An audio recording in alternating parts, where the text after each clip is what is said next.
50 ans pour le Festival international de la BD d'Angoulême et 175 ans pour la BD à La Réunion. Béatrice Sigismo, vice-présidente du département de La Réunion, et Xavier Bonnefond, maire d'Angoulême, inaugurent une exposition exceptionnelle qui retrace la riche histoire de l'île avec le 9e art.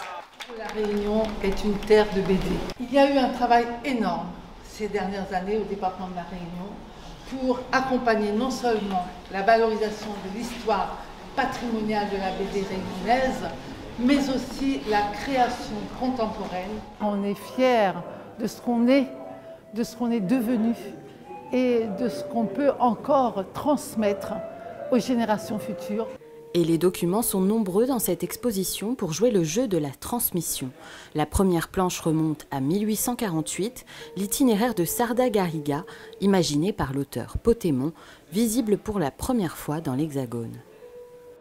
Le département a emmené ces planches pour que le public puisse voir ce document exceptionnel qui est peut-être la plus ancienne BD imprimée en France finalement. On est quand même donc encore une fois dans une œuvre qui permet de regarder l'histoire avec un grand H et en même temps avec le pouvoir des images, mais aussi le pouvoir de la langue puisqu'il utilise la langue créole et nous l'est pas plus, nous l'est pas moins. Donc dès 1848 naît la langue créole aussi que l'est dans une bande dessinée.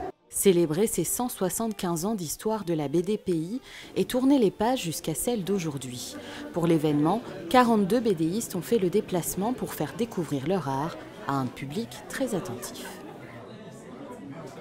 Célimène, c'est le personnage que j'ai dessiné. On est 5 auteurs et autrices à avoir dessiné. Et moi, voilà, tu as cette histoire qui raconte l'histoire de Célimène. Et Célimène, c'est une... Et Célimène, c'est une chanteuse, en fait.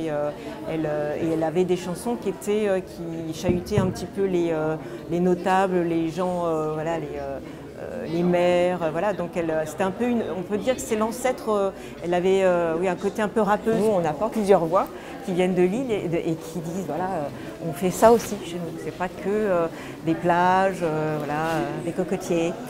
C'est beaucoup de choses notamment, et on fait partie de la culture française. Vous pensez que vous allez faire sur, par exemple, 5 Ah, il y a peut-être une suite avec Pierre-Henri Aou, et puis directeur de la BDR, et puis Christophe Cacciori, qui est aussi auteur. En tant que co-commissaire de l'exposition, il y avait ça aussi en plus. Évidemment, il y a Angoulême et il y a le festival, mais il y a la Réunion dans cet endroit-là, et c'est une petite fierté, quoi. C'est un petit truc au cœur qui fait que nous, les là, quoi. Donc voilà, moi ça me fait vraiment quelque chose.